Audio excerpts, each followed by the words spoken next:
जुन्या घराच्या वादातून मारहाण, उपचारादरम्यान युवकाचा मृत्यू.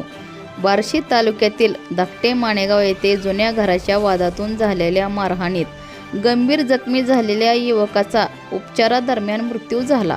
मिळालेल्या माहितीनुसार 4 जून 2026 रोजी रात्री 10:30 वाजण्याच्या सुमारास माणेगाव येथे जुन्या घराच्या वादावरून सूरज धनाजी माने याने सिद्धेश्वर माने व त्यांचा भाऊ अजित माने यांना शिवीगाळ करून लोखंडी चॉकअपसरने मारहाण केली.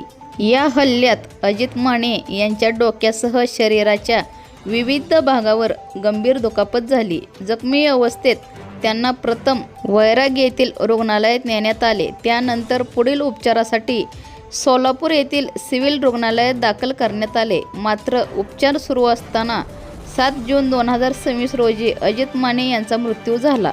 या प्रकरणी वैराग पोलीस ठाण्यात गुन्हा दाखल करण्यात आला असून पुढील तपास सुरू आहे.